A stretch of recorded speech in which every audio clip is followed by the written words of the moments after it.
You think you're strong because you endure, but what if endurance without purpose is weakness? What if the battles you avoid say more about your fears than your wisdom? Tonight, we're not here to judge you. We're here to wake you up. These are the 10 hidden signs that weakness has crept into your soul, quietly, slowly, invisibly. How many of them are true for you? And more importantly, are you strong enough to fix them? If this speaks to your soul, take a breath and share this with someone who needs to hear it too. Lesson 1. You react to everything instantly. Breathe in deeply. And as you breathe out, think of your day. Think of a moment you were provoked, a critical email that landed in your inbox, a careless comment from a friend, a driver who cut you off. In traffic. What was your immediate response? Did you feel a flash of heat in your chest? A tightening in your gut? Did the words fire back from your lips or your fingertips before you could even think? This is reactivity. It feels like passion, like you're being authentic, standing up for yourself. It feels alive. But the Stoics teach us to look deeper. They would ask, who is truly in control in that moment? Is it you, or is it the person who sent the email? Is it you or the driver who doesn't even know you exist? When you react instantly, you are a marionette, and the strings are held by anyone and anything that happens to cross your path. You give the keys to your inner peace to the most careless stranger. This is not strength. It is a weakness disguised as passion. It is the sign of a mind that has not yet learned to be its own master. The great Stoic emperor, Marcus Aurelius, who ruled the most powerful empire on earth, faced insults, betrayals, and constant pressure. He wrote to himself in his private journal, not as an emperor, but as a man struggling to be better. He said, "You have power over your mind, not outside events. Realize this, and you will find strength." So, how do we fix this? How do we take back the keys? The fix is as simple as it is profound. You must learn to pause. The pause is your sanctuary. It is a sacred space you create between what happens to you and how you choose to respond. Let's practice this right now. Imagine that provoking moment again. See it clearly in your mind. But this time, as the event happens, you do nothing. Instead, you take one deep breath. In that breath, you are not suppressing your anger or ignoring your frustration. You are observing it. You are watching the emotion rise like a wave, and you are choosing not to be swept away by it. You are standing on the shore, feeling the spray, but your feet are firmly planted in the sand. In that sacred pause, you ask yourself, is this worth my peace? Does my best self react with blind rage or with quiet, considered strength? The pause is your moment of power. It is where you transform from a reactor into a responder. A reaction is instinctual, animalistic. A response is chosen, deliberate, and human. It is the mark of a disciplined mind. This is not easy. It is a training, a discipline you must practice every single day. Tomorrow, when the world tests you, and it will, your only goal is to find that pause, just one. One moment where you catch yourself before the storm breaks. Breathe, and then choose as you drift off to sleep tonight. Let this idea settle into your soul. Your power does not lie in the speed of your reply, but in the stillness of your mind. You are the guardian of your inner peace. The pause is the gate to your fortress. Rest now in that quiet, powerful space you have created, a space that no one can take from you. Lesson 2. You need external validation to feel worthy. Think of the modern world, the endless scroll, the small, glowing heart, the notification that someone has liked, shared, or commented on a piece of you that you offered to the world. Remember the small rush of pleasure it brought, a momentary high. Or perhaps it was a word of praise from a boss, a compliment on your appearance, or the feeling of being admired in a social setting. We are social creatures, and these things feel good. They feel like connection, like acceptance. But the Stoics would gently caution us. They would ask us to look at the other side of that coin. Remember the feeling when the praise didn't come, the gnawing disappointment of a post that gets no attention, the sting of being overlooked, the quiet ache of feeling invisible. When your sense of worth is a cup you hold out, waiting for others to fill it with drops of validation, you are living in a state of perpetual hunger.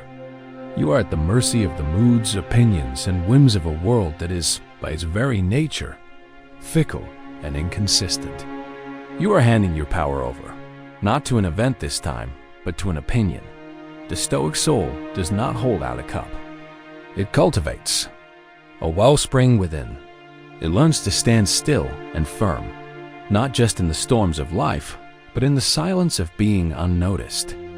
Its worth is not a question to be answered by the crowd. It is a statement, declared quietly and confidently to itself. So, how do we fix this? How do we stop seeking the fleeting applause of the world and begin to hear the steady, resonant applause of our own soul? The fix is this: you must become your own primary judge. Tonight, before you drift into sleep, I want you to conduct a private review of your day. This is not for anyone else. No one will see the results. This is a sacred conversation between you and your highest self. Ask yourself these questions and answer them with radical honesty. Did I act with integrity today, even when no one was watching? Did I face a small fear or a moment of discomfort with courage? Did I try my best, regardless of the outcome or the reward?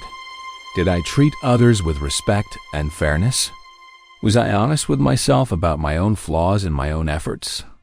These are the metrics that matter. This is the internal scorecard. The world may applaud a victory you won dishonestly. It may ignore a kindness you showed in secret. It may praise you for being agreeable when you know you were being cowardly. The world's judgment is flawed, but your soul knows the truth. Seeking internal applause doesn't mean being arrogant or deaf to feedback. It means your foundation is built on the rock of your own character, not the shifting sands of public opinion. It means you respect your own judgment first. You are the one who has to live with your choices. Your approval is the only one you truly need. So as you lie here, let the need for external praise dissolve. Feel it evaporate from your being. Imagine the frantic energy of chasing likes and compliments being replaced by a deep, calm, and unshakable self-respect. The roar of the crowd is temporary. The silence of a clear conscience is eternal. Sleep now, not as an actor on a stage, but as the quiet, sovereign ruler of your own inner kingdom. Your worth is inherent. It is non-negotiable. And it is yours alone to define. Rest deeply in that knowledge. Lesson 3. You avoid discomfort and call it self-care. Growth and comfort cannot coexist. A tree that is never battered by the wind never grows strong roots. A sword that is not hammered in the heat of the forge remains a dull, useless piece of iron. A man who consistently avoids all discomfort, physical, mental, and emotional, becomes fragile. His spirit softens. His resolve withers.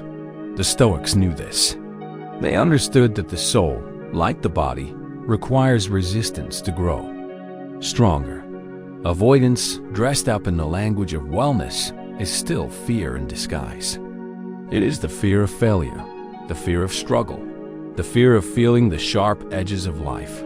True self-care, from a Stoic perspective, is not about making your life as comfortable as possible. It is about building a self that is so strong, so resilient, that comfort becomes irrelevant. True self-care is doing what is necessary for your long-term growth, especially when it is uncomfortable.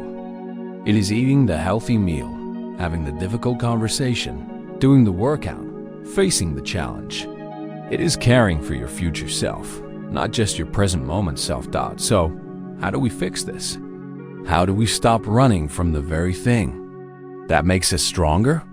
The fix is a shift in perspective. You must begin to see discomfort as the gym for your soul. When you go to the gym, you do not seek comfort. You seek resistance.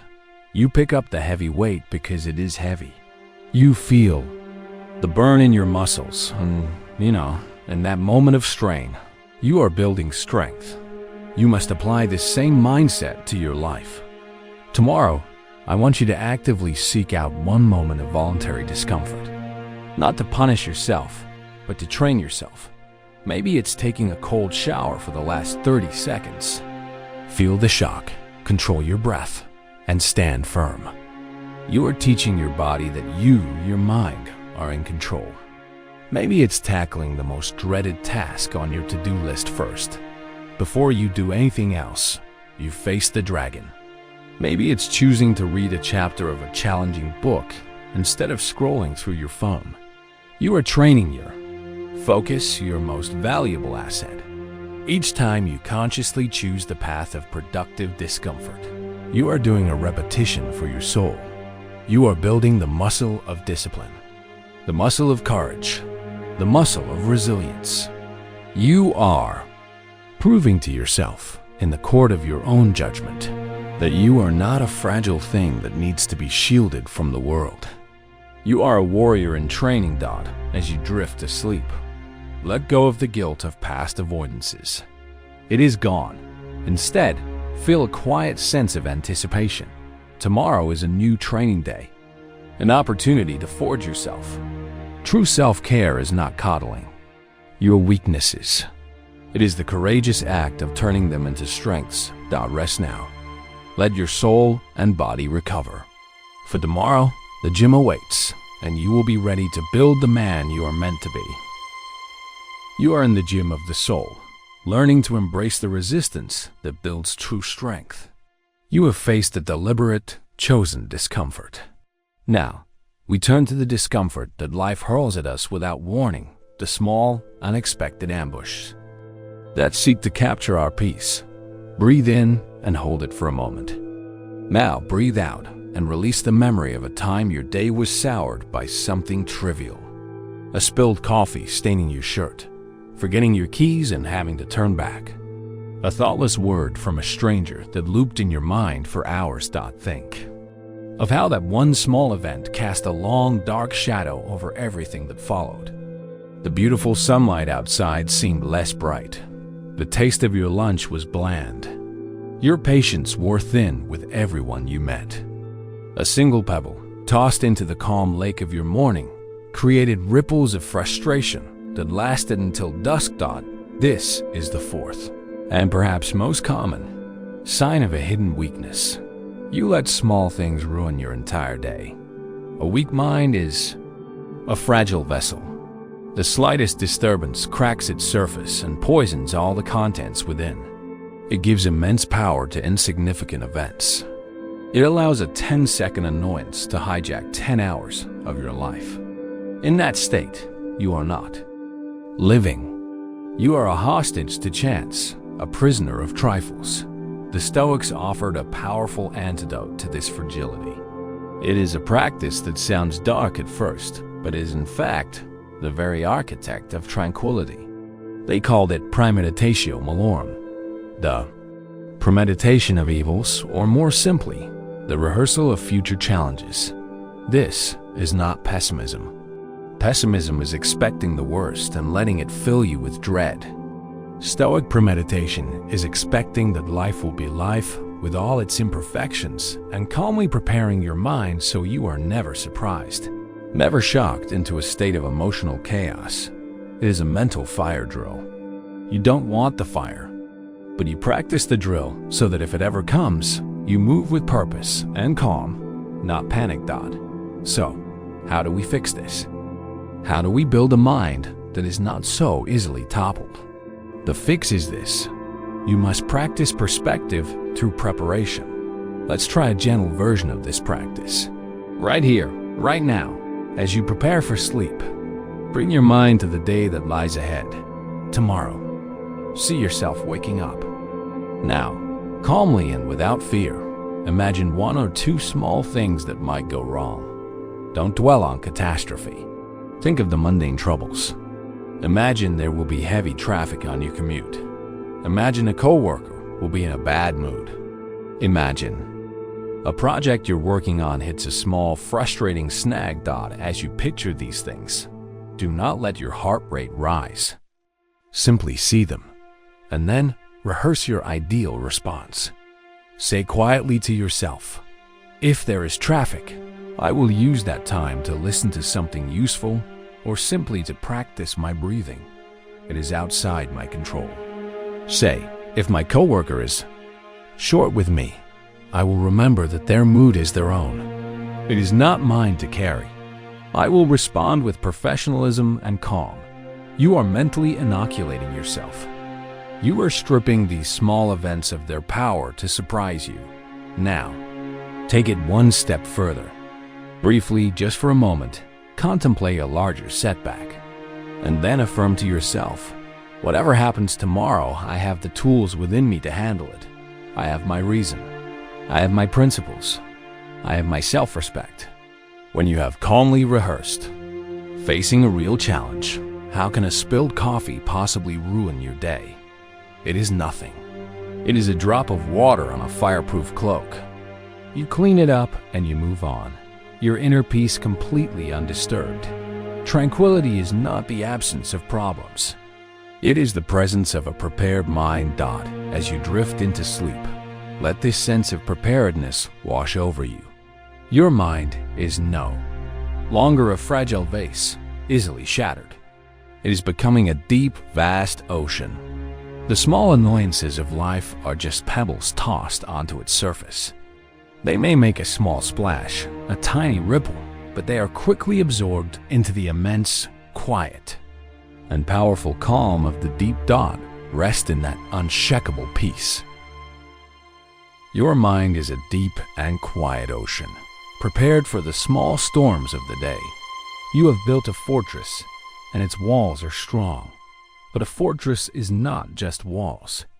It has an inner court, a citadel, a throne room where the ruler resides.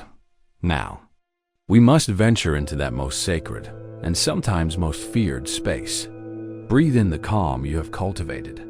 And as you breathe out, I want you to notice the silence that surrounds my voice, the space between my words. What happens when it stretches on? When the podcast ends, the music stops, and you are left alone, simply waiting or walking or lying in the dark. Do you feel an immediate itch? An urge to reach for your phone, to turn on the TV, to fill the space with noise? Any noise at all? This restlessness, this subtle panic in the face of quiet, points to a fifth sign of hidden weakness. You fear being alone with your thoughts. For the untrained mind, silence is not peaceful. It is terrifying, because when the external noise fades, the internal noise begins. A chaotic symphony of anxieties about the future, regrets about the past, looping conversations, insecurities, and 1,000 trivialities. We run from this inner chaos, seeking distraction as a refuge.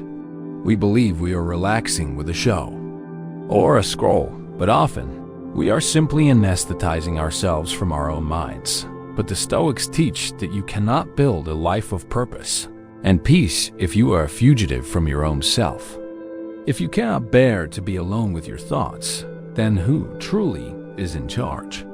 The philosopher Epictetus, a former slave who became one of the most revered Stoic teachers, said it with piercing clarity: no man is free who is not master of himself.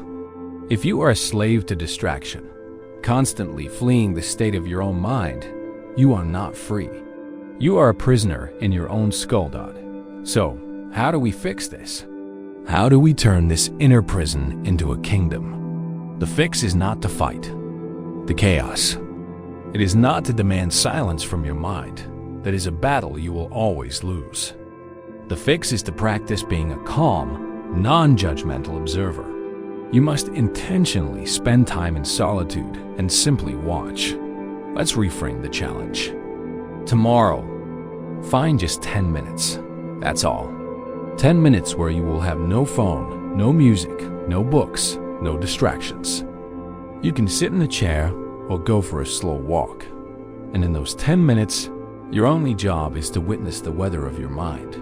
Imagine you are sitting on a hill, watching clouds pass in the sky. Some clouds are dark and stormy. Those are your anxieties and fears. Some are light and wispy. Those are fleeting memories and random ideas. Your job is not to stop the clouds or change them or get angry at them. Your job is simply to notice them. To say, there is a worry about work. There is a memory from childhood. There is the thought of what I need to do tomorrow. You watch them come and you watch them go. You are not the clouds. You are the sky. You are the vast, silent awareness in which all these thoughts appear. The first few times you do this, it will feel strange. The urge to do something will be strong. But with practice, something remarkable happens. The chaos doesn't vanish, but it loses its power over you. By observing it without panic, you begin to understand it. You see its patterns. You realize that you are separate from the noise. You are the one who hears it. And in that separation, you find your freedom. As you lie here now, letting sleep draw near, embrace the quiet. Let it be a gentle blanket, not an empty void. Listen, perhaps you can hear the faint hum of your own inner world. Do not run from it. It is the sound of you. It is the raw material of your growth, the untamed landscape of your soul. Tonight, you are not a fugitive. You are an explorer, beginning the great and courageous journey inward. The silence is not your enemy. It is the beginning of a conversation with yourself. Rest now in that vast, quiet inner sky. You are sitting in the vast, quiet sky of your own mind. You have learned to observe the clouds of thought without being swept away by them. You are finding freedom in the stillness. But what happens when you turn your gaze from your inner world back to the outer one? What happens when the silence is broken not by your own thoughts, but by the image of another's life? Breathe in slowly, and as you breathe out, let an image float into your mind. The image from a screen you scrolled past today. The highlight reel. The perfect body, the luxurious vacation, the career promotion, the happy relationship. Remember that small, sharp sting. That quiet, internal whisper that asks, why isn't that my life? This feeling is a poison we willingly drink, and it points to the sixth sign of a hidden weakness. You constantly compare yourself to others. Comparison pretends to be ambition. It whispers that by looking at others, you are motivating yourself to be better, to strive for more. But this is a lie. True ambition is a fire lit within. Comparison is a hollow echo, bouncing off someone else's walls. It is a race against a million ghosts, on a million different tracks, with no finish line. It is a game you are mathematically guaranteed to lose, because there will always be someone ahead of you in some area of life. When you measure your worth against another person, you do two terrible things. First, you dishonor your own unique journey. You forget the mountains you have already climbed, the battles you have already won, simply because their mountain looks taller from where you stand. Second, you are comparing your behind-the-scenes reality with their perfectly edited highlight reel.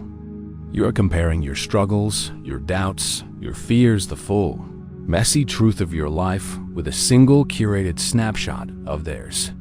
It is an unfair fight, and it drains your spirit, leaving you feeling perpetually behind, perpetually inadequate. The Stoics had no time for this.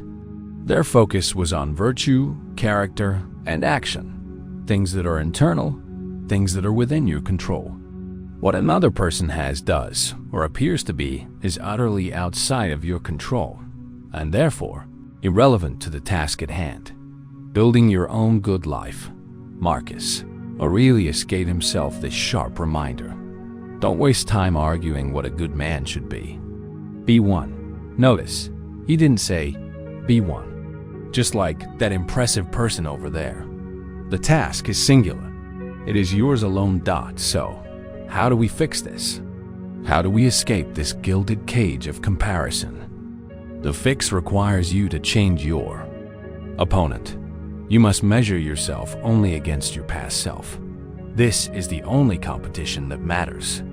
This is the only comparison that is fair, just, and productive. Tonight, as you lie here, let us practice this. Let go of the images of others. Erase them from the screen of your mind. Instead, I want you to call up an image of yourself from 1 year ago. See him clearly. Remember his fears. Remember the challenges he was facing then. Remember the skills he didn't yet have, the knowledge he hadn't yet gained. Now, look at yourself today. What have you learned in the past year that he did not know? What small fear have you overcome? What new discipline have you started to build? What hardship did you endure that has made you, even slightly, stronger or wiser? Perhaps you learned to pause before reacting. Perhaps you faced a difficult conversation. Perhaps you simply survived a difficult year with your integrity intact. Do not dismiss these victories. They are real. They are yours. This is your true growth. This is your personal trajectory. It is the only one you can influence. This is the race you can win, not by beating anyone else, but by slowly, steadily, and consistently becoming a better version of the man you were before. As you drift towards sleep, release the heavy burden of comparison. It is not yours to carry. Your path is your path. It is sacred and unique. The only person you need to be better than is the man you were yesterday. Let the steady rhythm of your own progress be the only drumbeat you march to. Let your own past be your benchmark and your own potential be your guide. Rest now, free from the race. Your only focus is your own journey. And on that journey, you are doing enough. You are enough. You are walking your own sacred path, your gaze fixed on your own progress, free from the distracting race of comparison. You have found your benchmark in the man you were yesterday. This is a profound shift. It brings your focus back home to your own circle of control. But once you are home, what do you do with your energy? Where do you direct this newfound focus? Breathe in.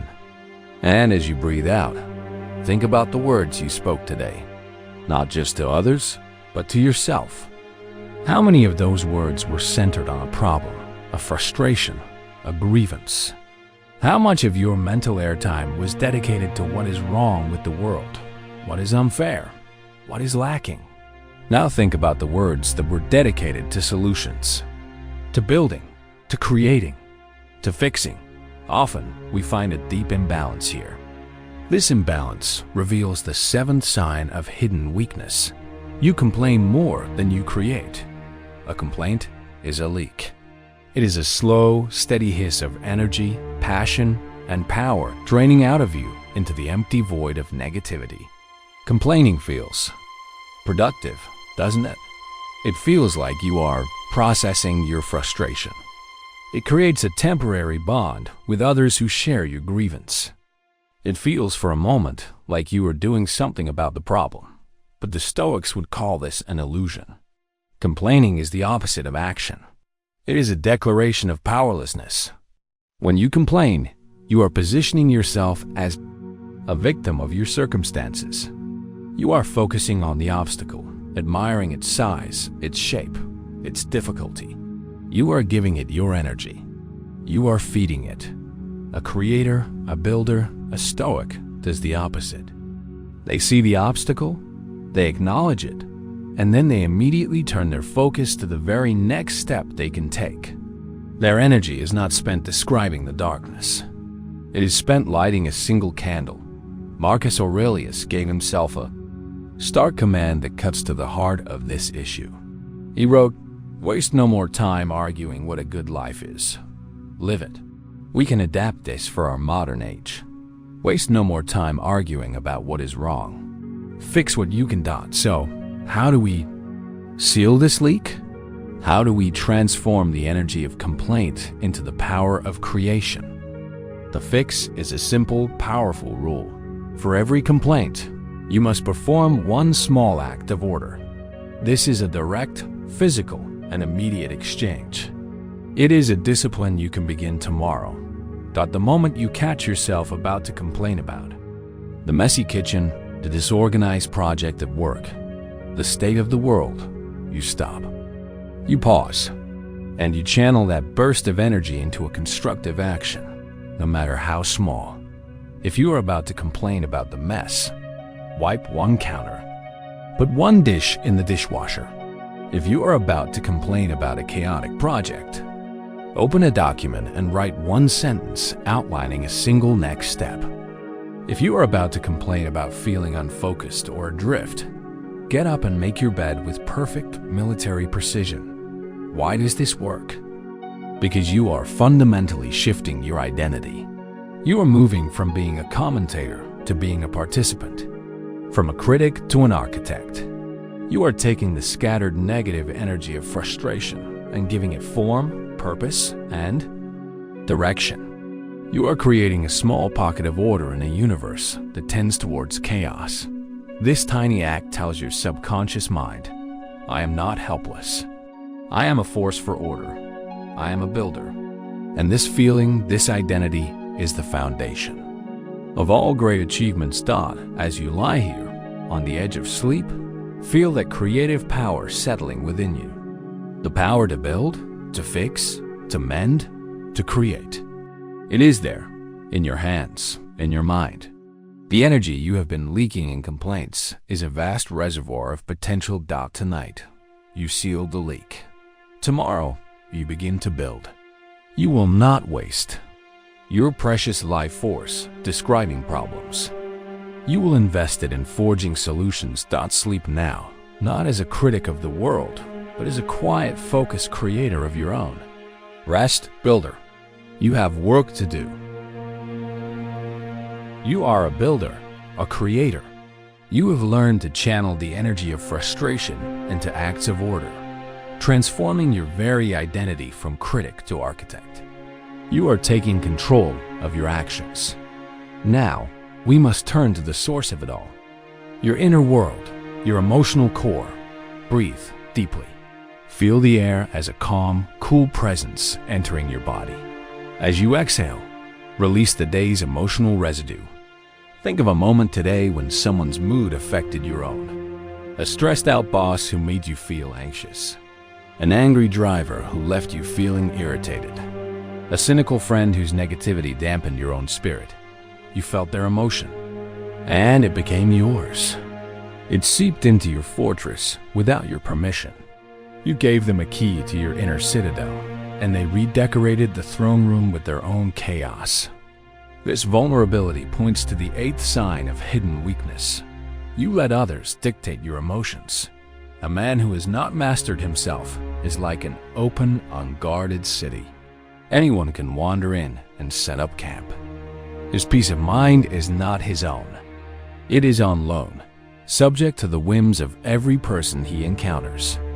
His happiness can be stolen by a sour look. His focus can be shattered by a careless word. This is a profound form of servitude. The Stoics considered our attention, our persuasion, to be our most precious resource. It is the currency of a well-lived life. Where you place your attention determines your reality. To give it away carelessly, to allow the emotional states of others to command your own, was the ultimate squandering of this resource. They understood that you cannot control what others say or do, but you have absolute, sovereign control over how you interpret it, and whether you allow it to disturb your inner peace. This is not about becoming cold or unfeeling. Empathy is a virtue, but there is a vast difference between understanding someone's emotion and adopting it as your own. You can stand on the edge of a turbulent river and understand its power without having to jump in and be swept away by the current. So, How do we fix this? How do we become the empathetic but unshakable rock, rather than the sponge that soaks up every passing mood? The fix is to become a vigilant guardian of your inner gate. You must guard your attention like gold. Imagine your mind is a serene, beautiful garden that you have been working tirelessly to cultivate. Your attention is the only gate to this garden. When someone approaches with their anger, their anxiety, their negativity, they are standing at the gate. Before you let them in, you must learn to pause and ask yourself a simple, powerful question. Is this worth the peace of my garden? Let's practice this. Picture that person from your day, the one whose mood affected you. See them approaching your gate. You feel their stress, their anger. Instead of just opening the gate and letting it all flood in, you stand firm. You look at them with understanding, but you keep the gate closed. You ask the question silently. Why does this person's inner storm deserve to trample my flowers? Why should their chaos become my reality?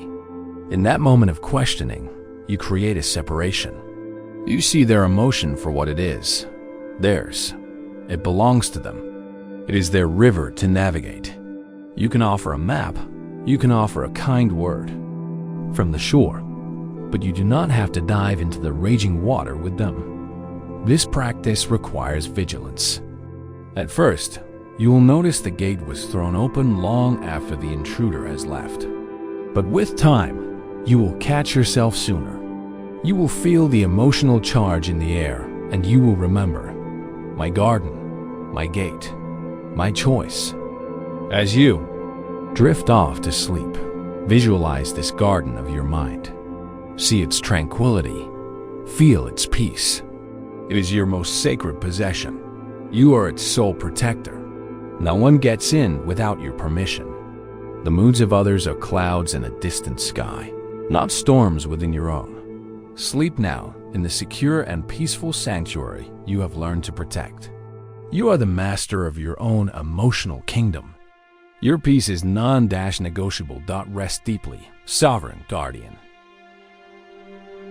You are the sovereign guardian of your inner world. You stand at the gate of your mind, vigilant and discerning, protecting the peaceful garden you have cultivated within. This is a powerful defensive posture, but a great leader does not merely defend their territory. They command it. They do not wait for the day's battles to arrive at their gates. They greet the dawn with a plan, a purpose, a strategy. This is where true sovereignty begins, not in reaction to the day, but in its deliberate creation. Let us now look at the very first moments of that day. Breathe in and picture your morning exactly as it was. The sound of the alarm, the feeling of waking, and what was your very next action? Did you reach for your phone? Did your eyes, still adjusting to the light, immediately fall upon the glowing screen? Were you instantly flooded with notifications, emails, news headlines, and the curated lives of others? Did you wake up from your own world, only to be immediately colonized by the chaos of the outside world? If this feels familiar, you have found the ninth sign of hidden weakness. You have no morning ritual. You wake up into chaos. Weakness, like strength, is a habit. And for many, the habit of weakness begins in the first 5 minutes of the day. To wake up and immediately plug into the digital stream is to begin your day as a passenger. You are yanked from the driver's seat of your own life before you've even had a chance to check the map. Your agenda is set by other people's emergencies. Your mood is influenced by algorithms. Your focus is shattered into 1,000 tiny pieces before you have even had a single original thought. You start the race of the day already out of breath, already behind. The Stoics knew that the beginning sets the tone for the whole. A day begun in chaos will likely be a day lived in chaos. A day begun with intention, however, has a rudder. It has a direction. It has a commander dot. So, how do we fix this? How do we transform a chaotic awakening into a powerful ascent? The fix is not to add a dozen complicated tasks to your morning. The fix is to claim the first few moments as sacredly and fiercely your own. You must design a Stoic morning. This is not about duration. It is about intention. 5 minutes of deliberate. Purpose is infinitely more powerful than 30 minutes of mindless scrolling. Let's design it now. Tomorrow morning, when you wake, your first action will not be to reach for your phone. Leave it across the room. The world can wait. It has waited all night. It can wait 5 more minutes. Instead, in the quiet, do one of these 3 things. First, practice silence. Simply sit on the edge of your bed. Feel your feet on the floor. Listen to the quiet of the house. Do nothing. Just be present in your own body, in your own room, in your own life. You are reclaiming your physical space from the digital ether. Second, practice reflection. Ask yourself one question. What is the most important thing I must do today to be the man I wish to be? It might be a task at work, a workout, or a virtue you wish to practice, like patience or courage. Find your one thing. Third, practice purpose. With your one thing in mind, take a single, deep, intentional breath. Breathe in purpose. And as you breathe out, make a silent commitment to that purpose. In that one breath, you have set the rudder. For your day, you have given your ship its heading. One breath. That is all it can take. One intentional breath is stronger than 1,000 mindless scrolls. It is an act of supreme command over your own life. As you drift into sleep, feel the power of this simple plan. You are no longer a victim of the morning. You are its master. The chaos of the world will still be there, waiting. But it will no longer be the first thing you greet. You will greet yourself first. You will meet the day on your terms, from your center, with your purpose held firmly in hand. Sleep now, with the quiet confidence of a commander who knows his strategy for the dawn. You will not wake into chaos. You will rise into power. You are the commander of your morning, the guardian of your peace, the creator of your world. You have surveyed the foundations, patched the cracks, and fortified the walls of your inner citadel. You have done the internal work. You have gathered the maps, studied the principles, and sharpened the tools. Now, we arrive at the final lesson, the most important one. This is the moment where all philosophy, all reflection, all knowledge is put to the ultimate test. It is the bridge between the man you are in the quiet of this room and the man you will be when the sun rises. Breathe in, and in the safety of this space, be truly honest. Think of the knowledge you've gathered, not just tonight, but over weeks, months, or years. The books on discipline you've read, the videos on focus you've watched, the resolutions you've made in the dead of night. You know what you need to do to become stronger, healthier, better. But have you done it? Or is there a gap? A sacred aching gap between the man you know you can be and the man whose actions you see every day. This gap is the 10th and final sign of hidden weakness. The most profound of them all, you talk about change, but never take action. This is the ultimate self-betrayal. It is weakness dressed as wisdom. To know the path but not to walk it is to be a ghost haunting your own potential. All the Stoic principles in the world, all the meditations and reflections are worthless if they remain locked in the mind. They become a form of sophisticated entertainment, a way to feel good about growing without ever actually growing. It is the illusion of progress without movement. The Stoics were not armchair philosophers. They were generals, statesmen, slaves, and emperors. Their philosophy was a practice, a set of actions to be performed in the battlefield of daily life. For them, a principle was not true until it was lived. Marcus Aurelius did not just think about virtue. He tried to rule an empire with it. Epictetus did not just ponder freedom. He lived it, even as a slave. The ultimate weakness is to stand at the edge of the water, an expert on the theory of swimming, but to die of thirst, refusing to ever take a drink. So, how do we fix this? How do we close this sacred gap and finally become the man we are meant to be? The fix is not a grand plan for next week. It is not a promise for the new year. The fix is a single, decisive step, taken now. You must take one action, one step, immediately. This is the culmination of our entire journey together tonight. All 10 lessons converge on this single point of action. You must break the spell of inaction with a single, deliberate movement. The action must be small, so small you cannot fail. It must be concrete, not an idea. And it must be immediate. So, as this script ends, I want you to make a pact with yourself, with the stronger self who is waiting for you. Choose your one action. Perhaps it's getting up and putting your gym clothes out for the morning, a non-negotiable promise. Perhaps it's writing down the one important task for tomorrow on a piece of paper and placing it where you will see it first. Perhaps it's deleting one distracting app from your phone, an act of reclaiming your focus. Perhaps it's sending that one difficult, necessary text message, one small action, one clear step. This is the first payment on the debt you owe to your future self. He is watching.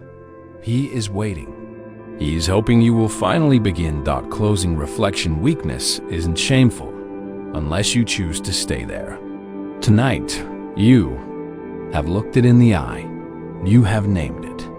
And now, you have a plan to conquer it. Choose strength. Quiet, disciplined, ancient strength. This is the path of Estoicismo. The path of action. Sleep in peace, knowing you have made a choice. And rise in power, ready to act on it.